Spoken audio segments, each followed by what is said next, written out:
शंकर के मंदिर में प्रतिदिन जाने वाले को और एक और चीज अपने स्मरण में रहे, अगर शिव के मंदिर नहीं जा सकते तो अपने घर में जो शिवलिंग है उस पर जल चढ़ाओ।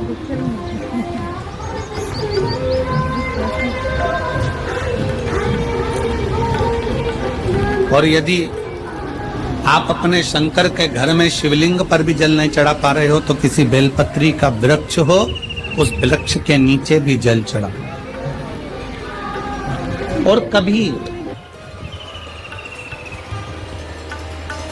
कभी मौका मिल जाए, कभी भगवान शंकर की बड़ी करुणा हो जाए, भगवान शंकर की बड़ी उदारता हो जाए, भगवान शंकर की बड़ी कृपा हो जाए, बड़ी कृपा हो जाए,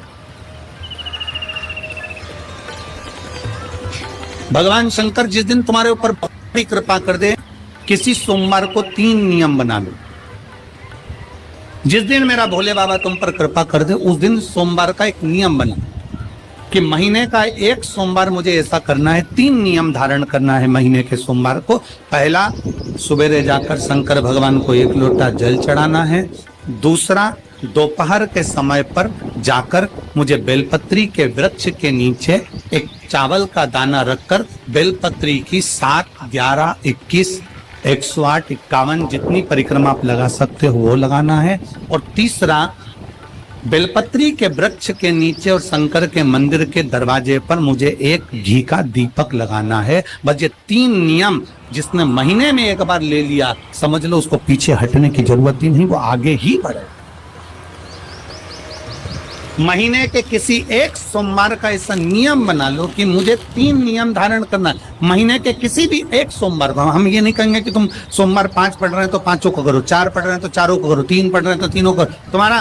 तुम तो महीने का एक सोमवार का नियम बना। और मेरी जीजियों से, मेरी बेटियों से जो विदेश में रह रही हैं, जो कहीं बाहर रह रही हैं, कहीं बड़े शहर में रह रही हैं, जो रोज मंदिर नहीं जा सकते, हर किसी महीने के एक सोमवार को भी ये नियम निर्धारण कर सकते, तो उनसे कहेंगे कि 3 महीने में एक सोमवार का नियम बना लो। 3 महीने में नहीं बना सकते तो 6 महीने में एक सोमवार का नियम बना लो। और 6 महीने में नहीं बना सकते तो 1 साल में एक सोमवार का ऐसा नियम बना लो कि मैं साल का एक सोमवार ऐसा रहूंगी कि सुबह सोमवार के दिन मंदिर में जाकर जल चढ़ाऊंगी, दोपहर में जाकर बाबा को एक अक्षत का दाना रखकर, अक्षत का मतलब है कि बाबा मेरी दिनों दिन उन्नति करना। बेलपत्री के वृक्ष के नीचे जो अक्षत रखा जाता है वो उन्नति के लिए रखा जाता है। शंकर के शिवलिंग पर जो अक्षत रखा जाता है वो रोग मुक्ति के लिए रखा जाता है। अशोक सुंदरी पर जो अक्षत रखा जाता है वो संतान प्राप्ति के लिए रखा जाता है। षडानंद कार्तिकेय की ओर जो अक्षत रखा जाता है वो हमारे बच्चों की सुख समृद्धि के लिए रखा जाता है। विनायक की ओर,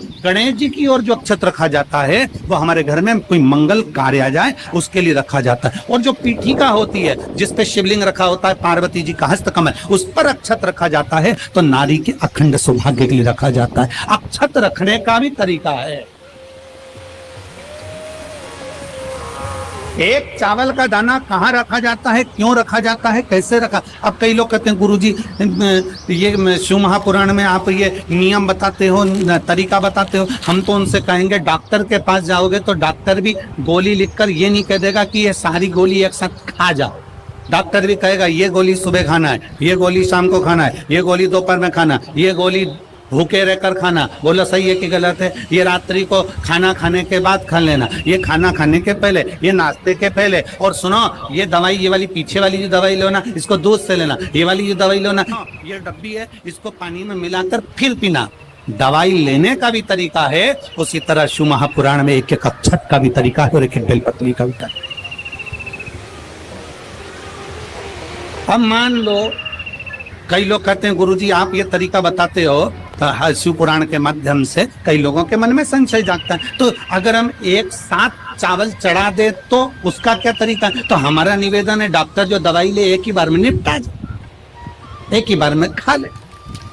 दवाई एक बार में पूरी खा गए असर नहीं करेगी, इसमें डॉक्टर का कोई दोष नहीं है। उसने तो बताया था ऐसे लेना, ऐसे लेना। और तुमने, मैं डॉक्टर साहब ने पूछा दवाई पूरी ली, शाम की दवाई भूल गई थी, सवेरे की दवाई भूल गई थी, ये दवाई भूल गई थी। डॉक्टर कहेगा हमने तो नियम बताया था, तुमने नहीं खाई तो असर कहाँ से करेगी? तुम असर कब करती है? जब हम पूजन के तरीके को जान जाए, जब हम अर्चना के तरीके को जाए। आप साल भर का एक सोमवार निकाल लो, 6 महीने का एक सोमवार निकाल लो, 3 महीने का एक सोमवार निकाल लो, महीने का एक सोमवार निकाल लो, अपने से दिल में बन जाए तो एक सोमवार ऐसा निकालो जिसके 3 नियम धारण हो। पहला, उसी सोमवार जिसको कर रहे हो उस दिन सुबह जल चढ़ाना।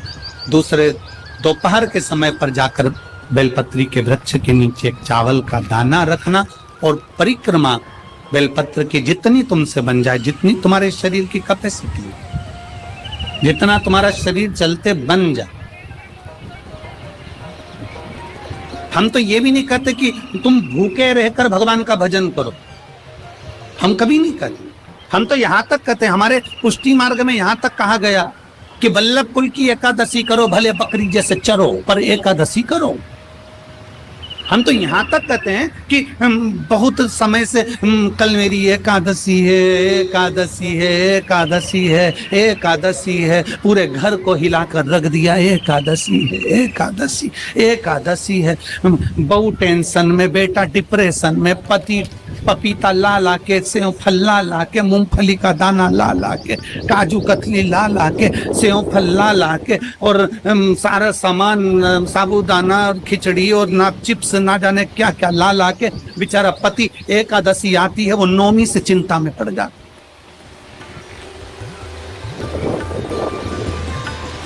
हम तो ये भी नहीं कहते कि तुम व्रत बहुत भारी करो, तुम व्रत उपवास भी बहुत बहुत टेंशन वाला करो, ना ना ना।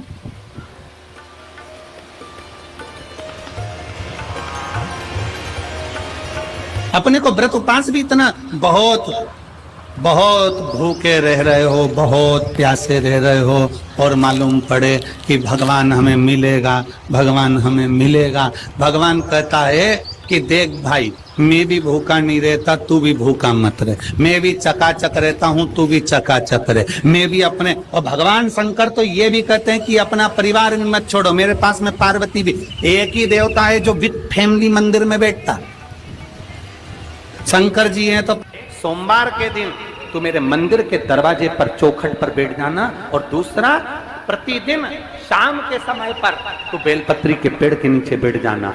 जो तेरी बेल वृक्ष के नीचे सेवा करने आए, जो शंकर जी के मंदिर में सोमवार को जल चढ़ाने आए, उसका जो पात्र जल चढ़ाकर जब वो घर लेकर जाए, उसके पीछे पीछे, पात्र के पीछे पीछे तू जाना, और उसके घर में लक्ष्मी का भंडार भरकर आए। लक्ष्मी बेलपत्र के वृक्ष के नीचे तू विराजमान हो जा।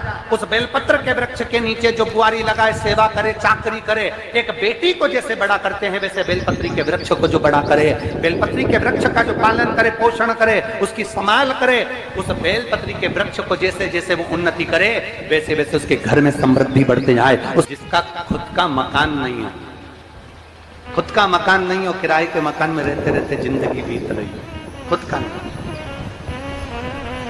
और बहुत दुख का जीवन चल रहा हो, बहुत कष्ट का जीवन, बहुत अपना खुद का कोई मकान नहीं, मान लो प्लाट है पर मकान बन नहीं रहा, या कोई प्रॉपर्टी अपनी नहीं बन रही, तो हम इस व्यासपीठ से कहना चाहेंगे कि एक प्रयोग अवश्य करिएगा, एक प्रयोग अवश्य। अपने आसपास के 5-6 बेलपत्र के वृक्ष देख लीजिए, अपने आसपास के नजदीक के 5-6 बेलपत्र के बड़े बड़े वृक्ष देख लो, या छोटे वृक्ष देख लो।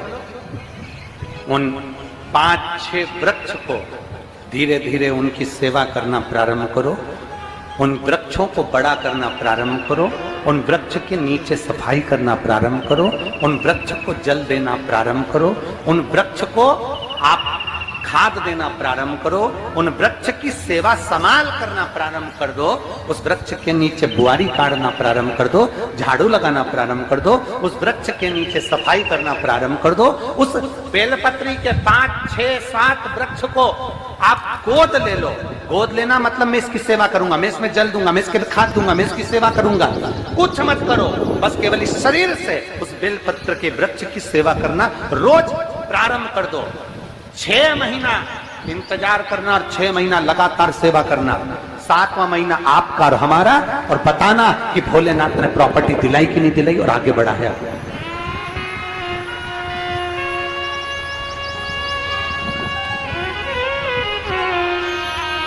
एक बेलपत्र का वृक्ष जिसके नीचे माता लक्ष्मी विराजमान होती है, एक बेलपत्र के वृक्ष के नीचे लक्ष्मी रहती है।